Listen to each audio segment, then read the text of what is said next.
Assalamualaikum warahmatullahi wabarakatuh. Di video kali ini saya akan menjelaskan tentang pengelolaan sarana dan prasarana pendidikan. Pengertian sarana dan prasarana pendidikan. Sarana adalah alat langsung untuk mencapai tujuan pendidikan. Misalnya ruang kelas, buku, perpustakaan, laboratorium, dan lain sebagainya. Prasarana berarti alat tidak langsung untuk mencapai tujuan dalam pendidikan. Misalnya lokasi atau tempat, bangunan sekolah, lapangan olahraga, dan sebagainya.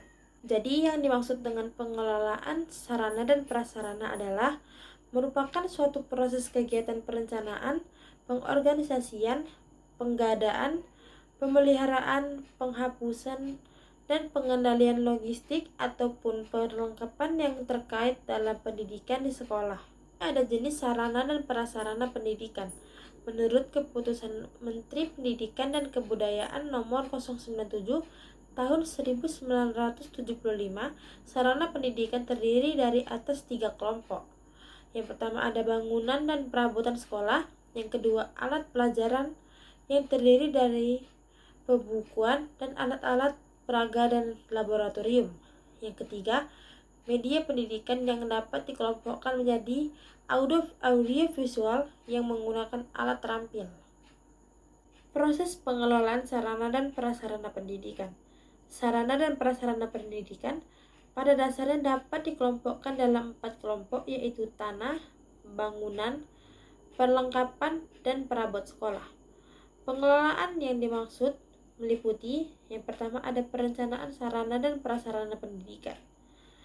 Perencanaan sarana dan prasarana pendidikan menurut penerapan secara sistematis dari pengetahuan yang dapat guna mengontrol dan menentukan arah perubahan menuju kepada tujuan yang telah ditetapkan. Yang kedua ada pengadaan sarana dan prasarana pendidikan.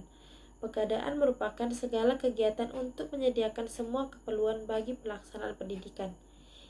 Yang ketiga ada inventarisasi sarana dan prasarana pendidikan.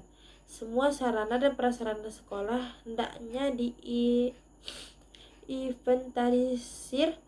Melalui inventarisasi memungkinkan dapat diketahui jumlah jenis barang, kualitas, tahun pembuatan, merek, ukuran, harga, dan sebagainya.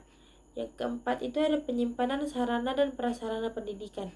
Penyimpanan dilakukan dengan cara menampung ataupun mewadahi hasil pengadaan barang-barang tersebut demi keamanannya, baik yang belum maupun yang akan didistribusikan. Kegiatan penyimpanan meliputi penerimaan barang, menyumbang barang, dan mengeluarkan atau mendistribusikan barang. Ada penataan sarana dan prasarana pendidikan. Sarana dan prasarana harus menjamin adanya kondisi yang higienik dan secara psikologis dapat menimbulkan minat belajar. Hampir dari separuh waktunya siswa-siswa bekerja, belajar, dan bermain di sekolah. Karena itu lingkungan sekolah atau sarana dan prasarana harus aman, sehat, dan menimbulkan represi positif bagi siswanya. Yang keenam, penggunaan sarana dan prasarana pendidikan. Penggunaan atau pemakaian sarana dan prasarana pendidikan di sekolah merupakan tanggung jawab kepala sekolah pada setiap jenjang pendidikan. Untuk kelancaran kegiatan tersebut, bagi kepala sekolah yang mempunyai wakil bidang sarana dan prasarana atau petugas yang menghubungkan dengan penanganan sarana dan prasarana di sekolah, diberi tanggung jawab untuk menyusun jadwal tersebut. Yang ketujuh ada pemeliharaan sarana dan prasarana. Sarana dan prasarana merupakan penunjang untuk keaktifan proses belajar mengajar. Diperlukan usaha pemeliharaan yang baik dari pihak pemakaiannya. Yang kedelapan, penghapusan sarana dan prasarana pendidikan. Penghapusan dilakukan apabila sarana dan prasarana pendidikan rusak berat sehingga tidak bisa dipergunakan lagi. Barang tersebut sudah tidak disesuaikan untuk kebutuhan dan keadaan.